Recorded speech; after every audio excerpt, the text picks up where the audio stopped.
Who is my grandmother after all? And who am I?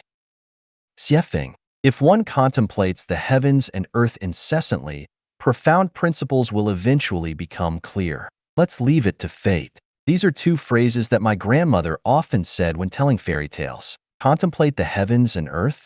How does one contemplate profound principles? What are these profound principles? Fate? What does fate mean? This ignorant and foolish grandson, why didn't I ask my grandmother about these questions in the first place? It wasn't until more than 20 years after her departure that I remembered to inquire about these matters. I have asked the sun, moon, stars, inquired about the mountains and rivers, questioned the gods, Buddhas, and immortals, and even inquired about the winds, clouds, rain, and snow.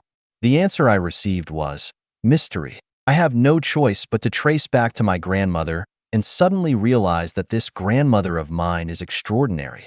Grandma was illiterate, yet she knew countless fairy tales and could speak eloquently, presenting one set of principles after another. This left my highly educated uncle and other learned individuals with no opportunity to interject, but instead compelled them to listen attentively. Grandma's cleanliness and tidiness were renowned. Her cleanliness was not only reflected in her immaculate attire and perfectly arranged hair, but also in the spotless and bright tables, chairs, and benches, as well as the orderly interior decor. It was further evident in the often overlooked dark corners that most people easily neglect, such as under the table and cabinet, in the corners of the walls, behind the door and under the food steamer, and inside the bucket next to the stove, where cleanliness surpassed even the external appearance. In my memory, Grandma never went to burn incense or worship Buddha, yet she strictly abstained from meat. Not only did she refrain from eating beef, mutton, chicken, duck, or fish, but she also never even tasted eggs, involving any of these. One summer during the harvest season, while Grandma was cutting wheat, a wheat awn got stuck in her throat. As my uncle and father recounted, Grandma immediately threw down the sickle, stood up, and said, "Whether you continue harvesting this wheat is your business. I will never engage in farming again." The next day, she rented a storefront in the county town and opened a Zhang family steamed bread shop. Within a year, this Zhang family steamed bread shop became renowned far and wide. When my father was young, during an argument with Grandma, he wanted to show her a little lesson. He took a pig-killing knife and a rope, stabbed his own ankle bone and tendons, then looped the rope through and hung himself upside down on a forked tree branch in the courtyard. If such a scene had occurred with an ordinary mother, she would have been terrified, at the very least shouting and screaming.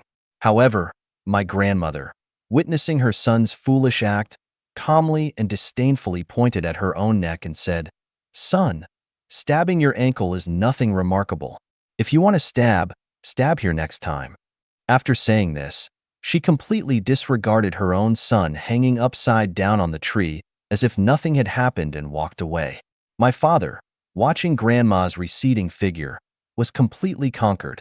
Instead of giving Grandma a little lesson, she ended up giving him a little lesson. My mother held great respect for Grandma and often exclaimed to me, "If your grandmother were a man, she would pierce a hole through the sky." It is vulgar and intolerable to simply describe the extraordinary and unconventional actions of my grandmother.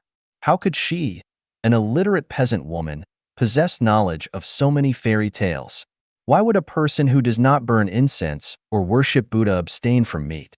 In the ever-changing weather of the scorching summer, when the golden ripe wheat must be urgently harvested, why would my grandmother, just because of a minor incident of a wheat awn getting stuck in her throat, angrily abandon farming without hesitation? When her own son pierced himself and hung upside down from a tree, why didn't the mother feel any distress and simply walked away as if nothing had happened? It's a mystery. I remember my grandmother telling me, I was in the 5th grade at the time, "Let me tell you about the origins of our family. Take some time to write it down." But being ignorant and playful, I didn't take it to heart and casually replied, "Grandma, let's talk about it later." Little did I know, shortly after, my grandmother passed away. Opportunities once missed may never come again. One misstep became an eternal regret.